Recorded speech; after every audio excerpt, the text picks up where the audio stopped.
বাংলাদেশপন্থী ইসলামপন্থী ভারতের আধিপত্যবাদের বিরুদ্ধে এবং জুলাইয়ের পক্ষে নানান রাজনৈতিক দলগুলোকে নিয়ে একটি বৃহত্তর ঐক্য করতে জামাত ইসলামী, বিশেষ করে আমিরে জামাত রাজনীতিতে এক বিরল দৃষ্টান্ত স্থাপন করেছেন। অন দি আদার হ্যান্ড, এই জায়গায় চরমোনাই ব্যর্থতার পরিচয় দিয়েছে এবং তারা এর ফল পাবে রাজনীতিতে। তাদেরকে শিক্ষা পেতে হবে। শেষ পর্যন্ত জামাত চরমোনাই জোট টিকবে বলে এখনো আমি বিশ্বাস করি। তারপরেও তাদেরকে শিক্ষা পেতে হবে। ইতিহাস তাদেরকে ক্ষমা করবে না, কারণ পুরো জাতিকে আশা দেখিয়ে এখন তারা অবাস্তব কল্পনা বিলাসের উপর ভিত্তি করে অতিমাত্রায় সিট চায়ে বিএনপিকে পরাজিত করে দিবে, বিএনপিকে জিতিয়ে দিবে, জামাত বা এই জোটের পরাজয়কে সহজ করবে, এই ধরনের আবেগী রাজনীতি করবে, এটা তো মেনে নেওয়া যায় না। আর বিশেষ করে ভিতরে কারণ যাই হোক না কেন, যখন মানুষ দেখবে যে চরমোনাই এই জোট থেকে বের হয়ে গেছে, অন্য সবাই আছে, তখন তাদেরকে মানুষ সিসি করবে। কারণ এখানে চরমোনাই বের হয়ে গেলে তাদের সাথে কেউ যাবে না, শুধু চরমোনাই একা বের হয়ে যেতে পারে। আর একা বের হয়ে গেলে তারা বাংলাদেশের কোন নির্বাচনে একটা আসনও পাবে না। ইটস গ্যারান্টি, চ্যালেঞ্জ দিয়ে বলছে, একটা আসন পাবে না। এই জায়গায় আমিরে জামাত কি উদারতা দেখিয়েছেন দেখেন। চারিদিকে রাজনীতিতে রাজনৈতিক বোদ্ধামহল প্রশংসা করছে। জামাতের সাজানো গোছানো বিভিন্ন আসন শরিকদের হাতে তুলে দিচ্ছে। অনেকের চোখ দিয়ে পানি ঝরছে, কিন্তু তারপরও তুলে দিচ্ছে। কি জন্যে? বৃহত্তর স্বার্থে। ঢাকায় অ্যাডভোকেট আতিকুর রহমান শ্রমিক কল্যাণ ফেডারেশনের সম্ভবত সভাপতি বা এরকম গুরুত্বপূর্ণ একটা দায়িত্বে আছেন, বা সেক্রেটারি। অত্যন্ত জনপ্রিয় প্রার্থী এবং হেভিওয়েট প্রার্থীদের মধ্যে একজন। ভালো একটা শক্তিশালী অবস্থান তৈরি করেছেন তার নির্বাচনী এলাকায়। সেই সাজানো গোছানো নির্বাচনী এলাকা নাহিদ ইসলামের হাতে তুলে দিয়েছেন, অথচ ওই এলাকায় নাহিদ ইসলামের কোন ছায়াও ছিল না। ঢাকা ৮ আসনে ঢাকা মহানগরী দক্ষিণ জামাত ইসলামী অ্যাডভোকেট হেলালউদ্দিন সহ যথেষ্ট কাজ করেছিল। নাসিরউদ্দিন পাটোয়ারি এখানে ভুলেও আসতেন না। সেই সাজানো ঢাকা ৮ আসন জামাত নাসিরউদ্দিন পাটোয়ারির হাতে তুলে দিয়েছে। ঢাকা ১৩ মামুনুল হকের হাতে তুলে দিয়েছে, অথচ মামুনুল হকের কোনো তৎপরতাই ছিল না জনগণের কাছে যাওয়া।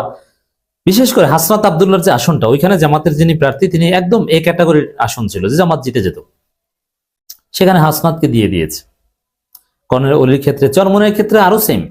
জামাতের সাজানো গোছানো আসন তারা চরমোনাইকে দিয়ে দিয়েছে, অফার করেছে বা লিস্টে আছে।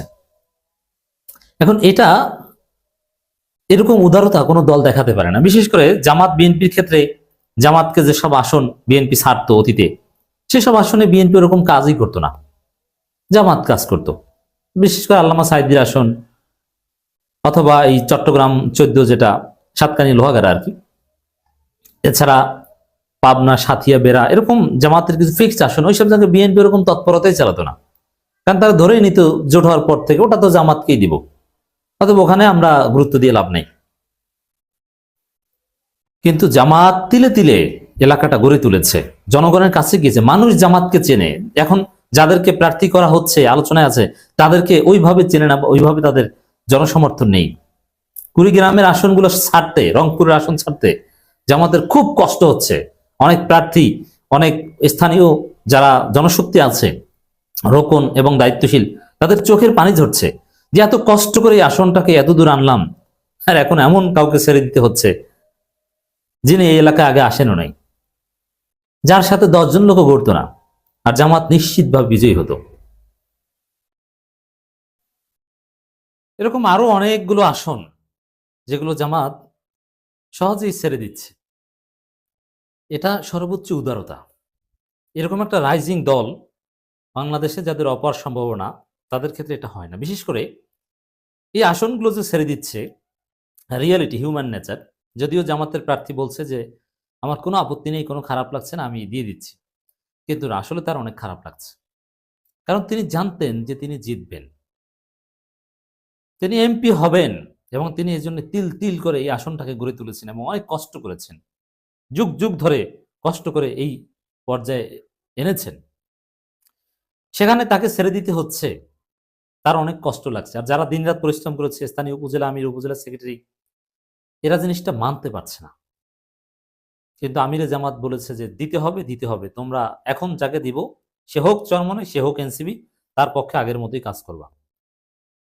তা আমিরে জামাত সবাইকে সান্ত্বনা দিচ্ছে। তো এইভাবে সাধারণত কোনো পলিটিক্যাল পার্টি মেনে নেয় না।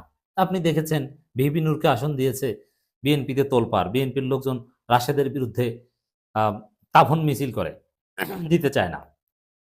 অথচ জামাত চোখের পানি ঝরেছে, কিন্তু তারপরও বলেছে এই ভাইয়ের জন্য এখন থেকে কাজ করব। এটা বিরল দৃষ্টান্ত, শুধু ঐক্যের জন্য। বিশেষ করে এনসিপির এই তরুণ ছেলেদের কোনো অভিজ্ঞতা নেই, অতীতে তাদের কোনো ভোট আছে বলে এরকম কোনো রেকর্ড পাওয়া যায় না।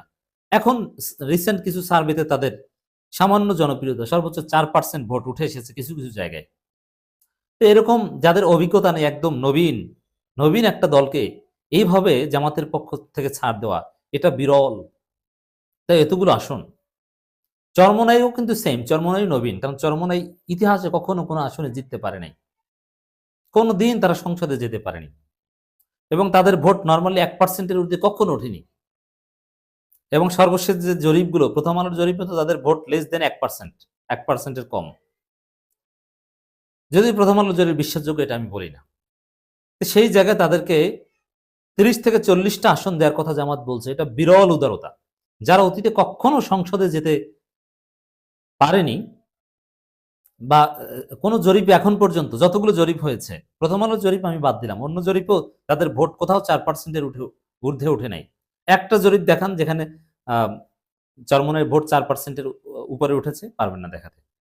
সেই চরমনাইকে জামাত 30 থেকে 40টা আসন ছাড় দেওয়ার কথা বলছে, এবং সেখানে জামাতের এই ক্যাটাগরির অনেক আসন আছে।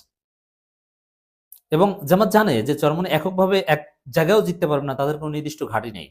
সেটা জেনেও জামাত তাদেরকে এতগুলো আসন ছাড় দেওয়ার কথা বলছে, এটা বিরল উদারতা। আর এটা না মানাটা হচ্ছে চরমনের ভুল পথ, অবাস্তব কল্পনা বিলাসে আছে। এটা ঠিক করছে না, ইতিহাস তাদেরকে ক্ষমা করবে না। তো দর্শক, বিশেষ করে জামাতের লোকজন এনসিপি, চরমনাই কাউকেই এত ছাড় দেওয়া মানতে চাচ্ছে না।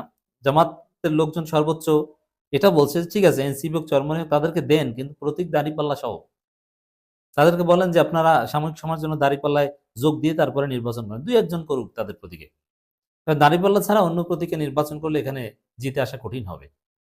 এরকম আলাপ আলোচনা, কথাবার্তা চলছে। তো এই জায়গায় কর্নেল অলিকে গ্রহণ করেছে, যে কর্নেল অলি কিছুদিন আগেও বলেছে জামাতের রাজনীতি করার অধিকার নাই। এবি পার্টির সাথে জামাতের যে সম্পর্ক, বৃহত্তর সাথে সেই এবি পার্টিকে জামাত বুকে টেনে নিয়েছে। এটা বিরল দৃষ্টান্ত, বিরল দৃষ্টান্ত। এবি পার্টি জামাত যে সম্পর্ক, তাতে এবি পার্টিকে কোনোভাবে মানতে পারার কথা নয়।